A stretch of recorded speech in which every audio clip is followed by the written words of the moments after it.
A little slow tonight, isn't it? Today on Across the Fence, a discussion about The Shining. We'll learn from a UVM English professor what it is about this novel and this movie that keeps bringing fans back, and why the ghosts and the ghouls of The Shining may never rest in peace.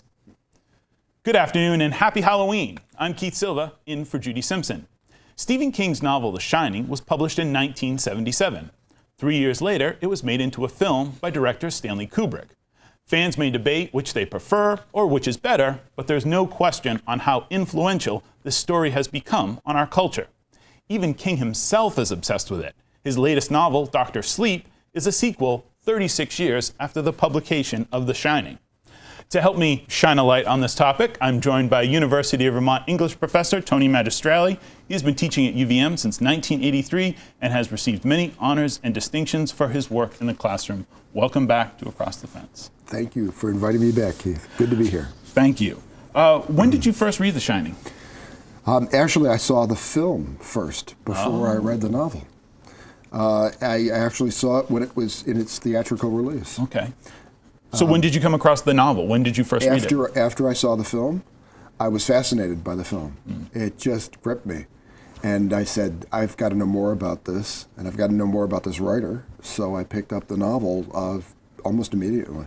So it's 1980 when The Shining comes out. Stephen King has had a couple of hits maybe. Well, of course, Carrie. Carrie, his first novel, made into a famous movie as well. What was your reaction to the book when you first read it? I actually liked the film more than I liked the book.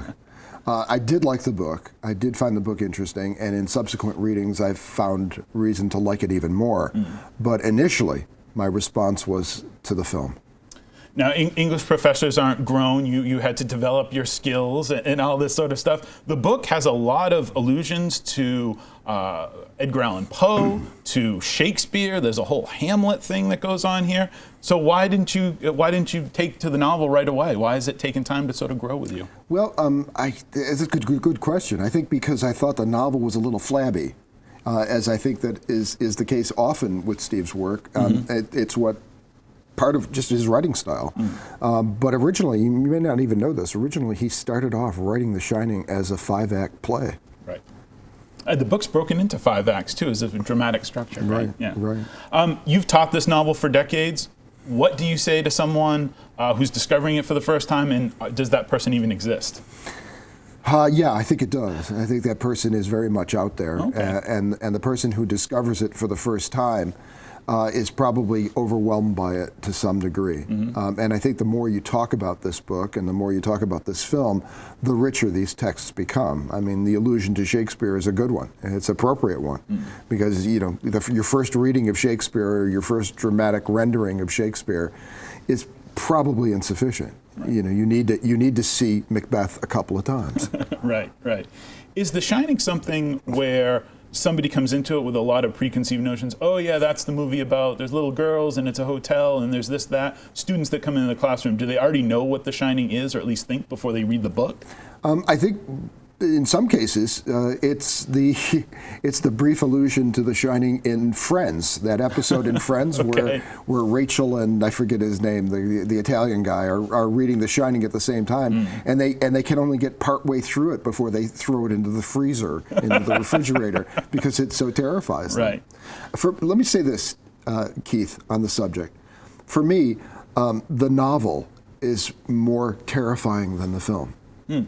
I think the novel, especially if you read it at night alone in a dark corner with just one light on, I think the novel is truly terrifying, and there are parts of the novel that still creep me. That's great. How much of an impact did this film have on Stephen King? You've done research with him, you met him, you know him. What is this in 1980 when this movie hits? What happens to him? What's his reaction? Well, it's a decidedly mixed reaction. Don't forget that The Shining is Stephen King's first bestseller.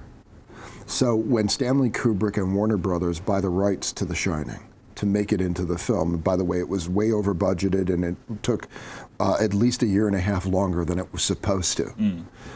When they buy the rights to it, King is ecstatic. because he's sitting there going, the guy who did Clockwork Orange and 2001: Space Odyssey and Dr. Strangelove is going to do my novel. Right. So King writes the an initial screenplay for it, and Kubrick rejects the screenplay, and I think King was crushed as a consequence. There are lots of apocryphal stories about King and The Shining. One is they had this weird conversation about does he believe in God while the movie's being made and all this stuff. Stephen King has gone on record. He does not like this movie. In fact, he made his own version of it because he doesn't like it so much. Well, his own version was based on that screenplay that Kubrick rejected. Okay. And part of the problem he has with Kubrick is that Jack descends into madness much too quickly. Right. He wanted this to be a steady erosion that took place.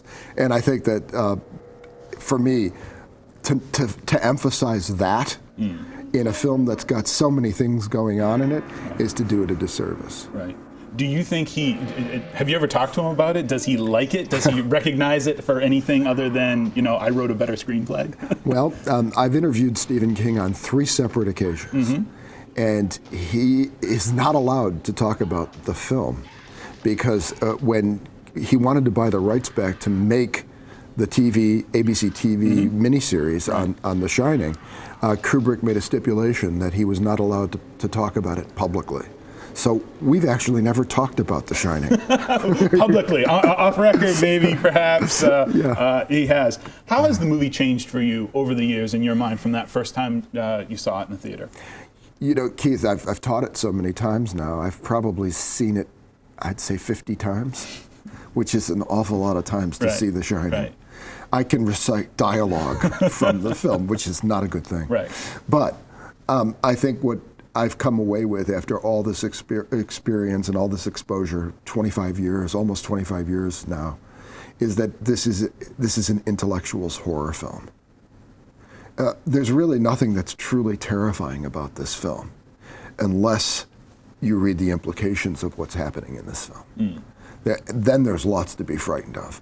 But what's most terrifying, at least for me, is the burden of history that this film carries. In the film itself, in the story itself? In the story itself. That burden is perhaps best summed up in terms of the fact that you've got this place called the Overlook Hotel that's located in the middle of America and that was built on Indian burial ground and that obviously has all sorts of appropriations that come from Navajo and Apache culture, all on the walls, on the floors. And there's one scene where Halloran gets killed. Where Jack, again, where the film breaks from the novel, where the black cook gets killed, and he actually bleeds on the floor with an Indian design. So you've got this black man shedding blood on an Indian icon. Symbolism. Oh yeah, I mean it's rich. Room 237 is a documentary by Rodney Asher. It looks at many theories that fans have about The Shining. Here's a quick sampling. It's about genocide of Native Americans. It's about the Holocaust. And one fan claims that it is Kubrick's admission that he helped fake the NASA moon landing. Tony, you've seen the movie. You've heard lots of interpretations. How do these stack up from Room 237? Well, I admire the fact that somebody actually wanted to do an entire film based on theories of reading The Shining. Right. I mean, I think that's the greatest tribute to what I've written about The Shining and what other people have said about The Shining, and in terms of the fact that this is a film that needs interpretation. Right. I love that. The fact that some of the interpretations that are provided in Room 237 are stronger than others, I guess that just comes with the territory of scholarship, or maybe not quite scholarship. Not quite scholarship, because a lot of these are fans that have come up with these theories over the years, and they see something in the movie. There's a big talk about a Calumet can that's there, and that has a Native American symbol on it in a headdress, and that's how this particular person reads into the Native American genocide of it. Right. These are not just fans, though, Keith. For example, there's a book that was written by Jeff Cox, published by Peter Lang about 10 years ago, called The Wolf at the Door, Stanley Kubrick, history and the Holocaust. And this is a book that argues that Stanley Kubrick was obsessed with the Holocaust because Kubrick was a New York Jew displaced to London. He married a German, Christina, whose uncle was a Nazi. So Kubrick, what Wolf argues is that all through Kubrick's career, he wanted to write and produce a film about the Holocaust, and he never did. Right. But The Shining is that film. And then Wolf goes into all these details, like the fact that Jack drives a Volkswagen, that the typewriter is German-made, and goes on. And frankly, especially when he starts to talk about numerology, it's a crock in a lot of places. It doesn't work really well. The film is interesting to look at for a lot of reasons, and I think for what it says about the relevance of pop culture. There's a great scene about that talks about the architecture of the Overlook Hotel, which is fascinating outside some of these rather other bigger or stranger theories. Yeah, less credible theories, let's call it that. Right, okay. No, I think that's the best part of Room 237 is arguing about the internal architecture of the place. And and for me, what I found fascinating about that was that the Overlook Hotel is like, well, walking the corridors of the Overlook Hotel, which was all built on Stanley Kubrick's set in London, it was essentially like driving in Boston. You know, that no street connects to one another, and no corridor at the Overlook actually connects to another place, and there's just all these dead ends, which is to me entirely appropriate. Right. Dr. Sleep, published in 2013, is the sequel to The Shining. King has hinted in the last few years that he's wanted to write this book, so he wrote it. Is he obsessed with these characters, and why? What's the obsession? You know, I'm not sure exactly, because I've never talked to Steve about The Shining, I'm not sure exactly why he keeps coming back to it, except that I think he was very interested in the autobiographical element of Danny.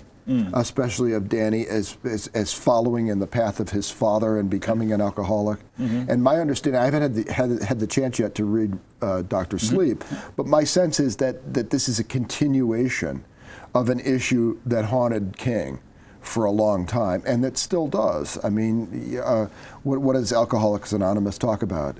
Once an alcoholic, always an alcoholic. And I think Steve is aware of that lure and wanted to explore it further. Do you think this book is this movie, The Shining in general, this thing, whatever it is, do you think it's this deep, or is this just a lot of good stuff for the classroom, good stuff for English professors, guys who want to be in movies? Is it this deep? Yeah, I started off telling you that I think it's an intellectual's horror film. And I think that the reason for me it has such a lure is because the more you spend time looking at this film, the more it enlarges, the deeper it becomes, and the more you see things in it that draw you into it. The last time I taught the film, the class and I spent a good 20-25 minutes talking about the phrase, "all work and no play makes Jack a dull boy." And you know, that's not in the novel. That's Kubrick. And if we had another 20 minutes together, we could talk about why that phrase is so important and its significance. So yeah, I think there's a lot going on in this film. I think it's also one of those films that the more you watch it, people always say, oh, I see something new every time. The Shining is kind of one of those movies where you do see something new every time. Do you even see things new the 40th, 45th, 6th time watching it? I'm not sure. For me, I think they're starting to blend together. Starting to blend together, and I'm starting to feel like I'm in the Overlook. I'm stuck there. If you're Tony Magistrale in 1980, do you stop yourself going into the theater on the way in and say, read the book first before you see the movie? No, because actually I was dragged into the film by my Aunt Kay, who was the person who introduced me to Poe and a lot of other horror writers when I was a teenager. So for her, to say, we're going to go see this film, I said, let's do this. Well, a shout out to Aunt Kay. Tony, thank you very much. I want to thank everyone here at WCX for making this program possible. And as always, thank you for stopping by Across the Fence. For a video copy of today's program, call toll-free 1-888-ATF-3430.